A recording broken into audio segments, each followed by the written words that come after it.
Ration shops ఉండడం జరిగింది. So దీంట్లో సుమారుగా 2,13,000 రేషన్ కార్డ్స్ ఉన్నాయి.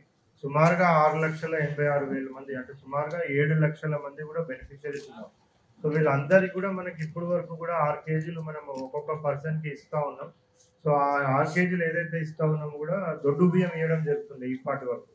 సో దాంట్లో మనం చూస్తూ ఉంటాం చాలా టైమ్స్ వల్ల. సో బెనిఫిషరీస్ కూడా చాలా మంది మనం ఇంటరాక్ట్ అవుతుంటే ఇక్కడ ఉన్న వాళ్ళకి కూడా తెలుసు. సో చాలా మంది తింటలేరు అది. సో తినకుండా ఏంటంటే అది రీసైకిల్ చేయడం వల్ల, అది ఎవరికొకరికి దగ్గర ఉన్న షాప్కి అమ్మేయడం వల్ల మళ్ళీ వాళ్ళు అక్కడ నుంచి ఏదైనా బిల్స్కి అమ్మడము, లేకపోతే వేరే స్టేట్కి పంపించడము. సో ఇవన్నీ మళ్ళీ మేము ఇన్స్పెక్షన్ చేసినప్పుడు ఎక్కడైనా దొరికితే మళ్ళీ వాళ్ళ మీద స్పెసిఫిక్ కేసు బుక్ చేయడము.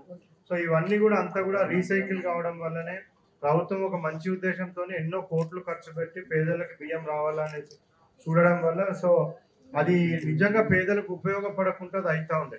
మరి తెలంగాణ రాష్ట్ర ప్రభుత్వం ఎస్పెషల్లీ హానరబుల్ సీఎం గారి నేతృత్వంలో సో ఒక మంచి డిసిజన్ మనకి ఏప్రిల్ 1 నుంచి తీసుకోవడం జరిగింది.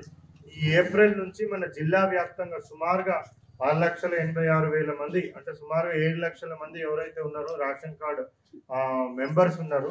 సో వీళ్ళందరికీ కూడా మనము ఈ ఏప్రిల్ 1 నుంచి ప్రతి ఒక్కరికి కూడా మనము సన్న బియ్యం ఇవ్వడం జరుగుతూ ఉంది.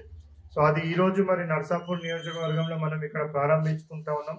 సో ప్రతి మండల హెడ్ క్వార్టర్లో కూడా మనం ఒక ఇనాగ్రేషన్ లాగా పెట్టుకొని అవన్నీ కూడా ప్రారంభించుకొని సో ఇది ఈ ఒక్క వారమో లేకపోతే ఈ ఒక్క నెలలో ఇచ్చి సమాప్తం అయ్యేది కాదు. ఇది ఇప్పుడు ఈరోజు స్టార్ట్ అయింది అంటే ఇక నిరంతరము ప్రతి మంత్ ఏదైతే మనం రేషన్ బియ్యం ఇస్తామో అదంతా కూడా ఇప్పటి నుంచి మనము సన్న బియ్యమే ఇవ్వడం జరుగుతుంది.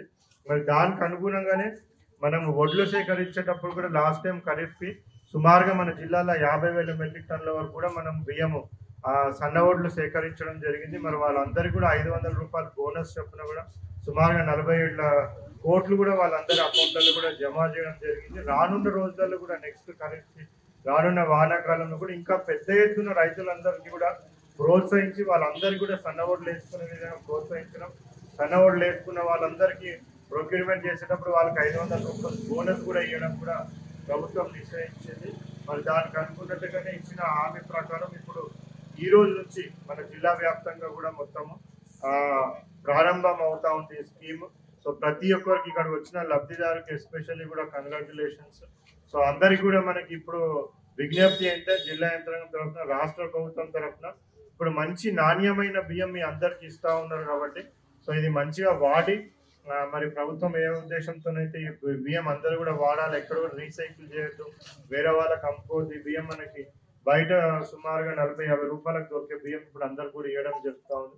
సో దీన్ని అందరు కూడా ఉపయోగించుకొని సద్వినియోగం చేసుకోవాలనేది కూడా మరి లబ్ధిదారులకు అందరికి కూడా ప్రభుత్వ తరఫున కోరుకుంటూ ఇంత మంచి ప్రోగ్రామ్ టేకప్ చేసినప్పుడు రాష్ట్ర ప్రభుత్వానికి మన జిల్లా యంత్రాంగం, జిల్లా ప్రజల తరఫున, మన జిల్లాలో ఉన్న లబ్ధిదారులు అందరి తరఫున కూడా కృతజ్ఞతలు తెలుపుతూ ఇటువంటి మంచి స్కీమ్స్ సో చాలా స్కీమ్స్ మనకి రావడం జరిగింది. రైతు బీమా అయితేనేమో ఇప్పుడు రైతు భరోసా కూడా మనం ఇవ్వడం జరిగింది, రుణమాఫీ కూడా చేయడం జరిగింది. సో చాలా మందికి ఇక్కడ ఉచిత కరెంటు కూడా వస్తుంది 200 యూనిట్ లోపల ఉన్న వాళ్ళకి. అదేవిధంగా మళ్ళీ మనం గ్యాస్ కనెక్షన్స్ కూడా సబ్సిడైజ్ గ్యాస్ కనెక్షన్స్ ఇస్తా ఉన్నాం.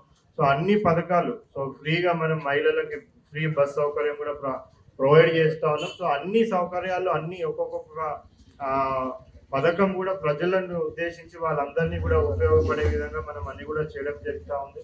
సో ఇంకొక ముఖ్య ఉపయోగమైన స్కీమ్ ఇక్కడ ఉన్న మీడియా మిత్రులకు అందరూ కూడా తెలియజేసేది ఏంటంటే రాజీవ్ యువ వికాసం స్కీమ్.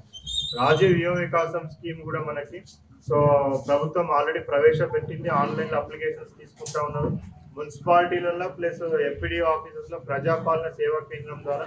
సో ప్రతి ఒక్కరు మీ సేవలో పోయి ఎవరైతే అర్హులు ఉంటారో వాళ్ళందరూ కూడా, అంటే ఎవరికైతే బీపీఎల్ ఫ్యామిలీలకు సంబంధించిన వాళ్ళు ఉంటారో వాళ్ళందరూ అప్లై చేసుకోవచ్చు, ఆన్లైన్లో అప్లై చేసుకోవచ్చు. ఎవరైనా ఆన్లైన్లోకి వెళ్ళడం ఇబ్బంది పడితే వాళ్ళు మున్సిపల్ కమిషనర్ ఆఫీసులో మళ్ళీ అదేవిధంగా ఎంపీడీఓ ఆఫీసెస్ రూరల్ ఏరియాస్లో వెళ్ళినట్టయితే అక్కడ కూడా వాళ్ళు ఫామ్ ఇస్తారు.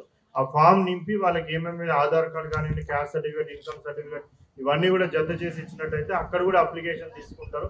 మరి త్వరలోనే 2 జూన్ రోజు ఆ స్కీమ్ కూడా లాంచ్ చేయబోతా ఉన్నాము.